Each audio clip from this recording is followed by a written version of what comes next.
जय हिंद साथियों। आज के इस वीडियो में हम बात करेंगे इतिहास के बारे में, ठीक है ना। और इतिहास के बारे में हमने वेद पढ़ लिया था और आज उपवेद पढ़ेंगे, वेदांग पढ़ेंगे, ठीक है ना। और इस तरह से जितने भी इस टॉपिक से प्रश्न आएंगे सभी क्या हो जाएगा, आप बना पाएंगे, ठीक है ना। तो चलिए वीडियो शुरू करते हैं। सबसे पहले हम देख लेते हैं, हमने वेद पढ़ लिया था और वेद में हम आज पढ़ेंगे उपवेद, ठीक है ना। और उपवेद में हम आज पढ़ेंगे कि उपवेद कौन कौन से होते हैं वेदों के और उसके प्रवर्तक कौन कौन होते हैं, ठीक है। तो चलिए देखते हैं। पहला हो गया वेद। वेद में सबसे पहले वेद आता है ऋग्वेद, और ऋग्वेद का जो उपवेद है इसको क्या कहते हैं, आयुर्वेद कहते हैं। और इसका जो प्रवर्तक है वो कौन है, वो प्रजापति हैं। और हम बात करते हैं आगे यजुर्वेद। यजुर्वेद को जो इसका उपवेद होता है वो क्या होता है, धनुर्वेद होता है। और इसके प्रवर्तक हैं विश्वामित्र। हमारे कहने का मतलब ये कि ये वेद से जितने भी प्रश्न बनते हैं आप किसी भी प्रश्न को छोड़कर नहीं आएंगे, सभी प्रश्नों को बना पाएंगे, ठीक है ना। तो जो वेद होता है उसके उपवेद होते हैं, और जो उपवेद होते हैं उसका कोई ना कोई लेखक, रचयिता, प्रवर्तक जरूर हुआ करते हैं, ठीक है ना। तो इस तरह से हमने प्रश्न को देखते हैं। तो हमने दो बता दिया आपको। और आगे है सामवेद। और सामवेद में जो होता है इसका उपवेद होता है वो कौन सा होता है, गंधर्व वेद होता है। और इसका जो प्रवर्तक है वो नारद जी हैं। और चौथे नंबर पर आता है अथर्ववेद। अथर्ववेद का जो उपवेद है जिसे क्या कहते हैं हम लोग, शिल्प वेद कहते हैं, ठीक है। और इसका जो प्रवर्तक है वो कौन है, विश्वकर्मा जी हैं, ठीक है ना। अब हम आगे की तरफ चलते हैं। गर्मी तो बहुत ज़्यादा है, ठीक है ना, लेकिन पढ़ाई तो नहीं छोड़ सकते हैं। तो हम आगे की तरफ देखते हैं। यहाँ पे वेदांग। वेदांग क्या होता है, ये कितने होते हैं, ठीक है ना, इसका क्या प्रयोग होता है और क्या उसका कार्य होता है। तो हम देखते हैं पहले वेदांग या सूत्र। वेदों के अर्थ को समझने के लिए जो विद्याएं क्या होता है जी, वेदों को अर्थ को समझने के लिए जो विद्याएं का अध्ययन किया जाता है उसी को क्या कहते हैं, वेदांग कहते हैं। वेदांग या सूत्र का क्या कहलाता है, वेदांग या सूत्र कहलाता है, ठीक है ना। अब हम बात करते हैं वैदिक साहित्य के बारे में, ठीक है ना, कि वैदिक साहित्य क्या होता है। तो वैदिक साहित्य को 6 भागों में विभाजित किया गया है। वेदों की संक्षिप्त वर्णन जिन्हें सूत्र भी कहा जाता है। जो वेद होता है संक्षिप्त यानी छोटा रूप में, कम से कम में, वेदों का संक्षिप्त वर्णन ही क्या कहलाता है, सूत्र कहलाता है या वेदांग कहलाता है, ठीक है ना। अब हम बात करते हैं कि वेदांग की संख्या कितनी होती है। तो वेदांग की संख्या लगभग 6 होती है। तो वेदांग की संख्या 6 होती है। पहले नंबर पर होता है शिक्षा, दूसरे नंबर पर होता है कल्पसूत्र, और तीसरे नंबर पर होता है व्याकरण, और चौथे नंबर पर होता है निरुक्त, 5वें नंबर पर होता है छंद, और 6ठे नंबर पर होता है ज्योतिष। यानी आप लोगों ने देखा कि वेदांग किसे कहते हैं, तो जो ग्रंथ होते हैं, जो अध्ययन करने की विद्याएं होती हैं, सूत्र होते हैं, वही क्या कहलाते हैं, वेदांग कहलाते हैं, ठीक है ना। तो वेदांग कितने होते हैं, 6 होते हैं। पहला शिक्षा, दूसरा कल्पसूत्र, तीसरा व्याकरण, और चौथा निरुक्त, 5वें नंबर पर आता है छंद, और 6ठे नंबर पर आता है ज्योतिष, ठीक है ना।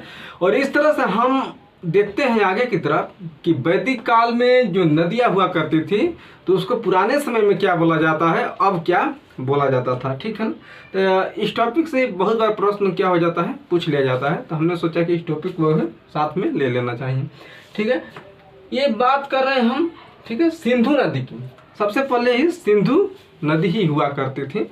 और सिंधु नदी को वैदिक काल में भी क्या बोला जाता है, सिंधु नदी ही बोला जाता है। अब हम बात करते हैं झेलम नदी को। और झेलम नदी को वैदिक काल में क्या कहा जाता था, वितस्ता, और चिनाब को अस्कनी, रावी को परुषणी, और व्यास को विपाशा, और सतलज को शत्रुति कहा जाता था।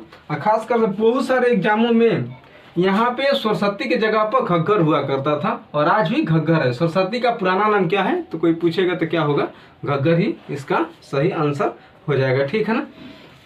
अब हम आगे की तरफ देखते हैं कि ऐतिहासिक काल। ऐतिहासिक काल, लोहे का आविष्कार 1000 BC यानी ईसा के जन्म से, बिफोर क्राइस्ट। BC का मतलब होता है बिफोर क्राइस्ट, यानी ईसा मसीह के जन्म से 1000 पहले उत्तर प्रदेश के ईटा जिले में अंतरजीवी खेड़ा नामक स्थान से प्राप्त हुआ। लोहे का सबसे पहले आविष्कार कहाँ हुआ था, उत्तर प्रदेश के ईटा जिले के अंतरजीवी खेड़ा नामक स्थान पे लोहा का क्या हुआ था, वहीं पे मिला था सबसे पहले। मनुष्य द्वारा पूर्ण रूप से लोहे का इस्तेमाल 600 BC यानी 600 ईसा पूर्व में होने लगा था पूर्ण रूप से, ठीक है ना। तो हम 600 जब BC के यहाँ पे बात कर रहे हैं तो बात इसकी भी कर लेते हैं कि 600 BC में 16 महाजनपद हुआ करते थे, ठीक है। इसका स्रोत जो मिला है बौद्ध एक ग्रंथ है, बौद्ध में एक ग्रंथ है अंगुत्तर निकाय। अंगुत्तर निकाय में इस बात की पुष्टि की गई है कि 600 BC में 16 महाजनपद थे। अभी हम उस 16 महाजनपद को पूरा डिटेल्स आपको बताएंगे, ठीक है ना। और जैन ग्रंथ है भगवती सूत्र, ठीक है ना, जैन ग्रंथ है भगवती सूत्र, उसमें भी इसका पूरा डिटेल्स दिया गया है कि 600 BC में क्या था, 16 महाजनपद थे। हम एक एक करके सभी 16 महाजनपदों को आपके सामने प्रस्तुत कर रहे हैं, ठीक है। पहला है अंग महाजनपद, ठीक है, और इसकी जो राजधानी हुआ करती थी उस समय ये चंपा हुआ करती थी। और दूसरे नंबर पर आता है मगध। मगध की राजधानी कहाँ हुआ करती थी, राजगृह। और तीसरे नंबर पर आता है काशी। काशी की राजधानी हुआ करती थी वाराणसी। और चौथे नंबर पर आता है कौशल। और कौशल की राजधानी कहाँ हुआ करती थी, श्रावस्ती, ठीक है ना। और 5 नंबर पर आता है वत्स। और वत्स की राजधानी कहाँ हुआ करती थी, कौशाम्बी। 6 नंबर पर आता है चेदी। चेदी की राजधानी हुआ करती थी शक्तिमती। और 7 नंबर पर आता है कुरु। और कुरु की राजधानी कहाँ हुआ करती थी, इंद्रप्रस्थ, ठीक है ना। बहुत ज़्यादा गर्मी है भाई, ठीक है, तो वीडियो आज थोड़ा कम ही रहेगा। तो आगे की तरफ देखते हैं हम 8 नंबर पर। 8 नंबर पर आता है पंचाल। और पंचाल का राजधानी जो हुआ करता था तो आदि छत्र हुआ करता था। और हम 9 नंबर पर चल रहे हैं। 9 नंबर मत्स्य यानी इसका राजधानी हुआ करता था विराटनगर। और 10 नंबर पर आता है सूरसेन। और सूरसेन की राजधानी क्या हुआ करती थी, मथुरा। और अस्मक की राजधानी पोटली या पोतना भी कहीं कहीं देखा जाता है, ठीक है ना।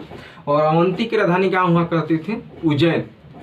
आगे की तरफ देखते हैं हम गंधार की राजधानी तक्षशिला। और कंबोज के राजापुर। और वज्जी की मिथिला। और मल का कुशीनगर, ठीक है। इस तरह से हमने पूरा 16 महाजनपद की जानकारी आपको दे दी, राजधानी बता दी। अगर थोड़ा स्पेस यहाँ पे था लेकिन गर्मी की वजह से हम पूरा अपना लिख नहीं पाए हैं, ठीक है ना। तो ये बता देते कि किस शहर में और किस जिले में स्थित है ये जितने भी राजधानी है, ठीक है ना। अगर वीडियो पसंद आया तो चैनल को सब्सक्राइब करें, लाइक करें। मिलते हैं नेक्स्ट क्लास में। जय हिंद, जय भारत, टेक केयर।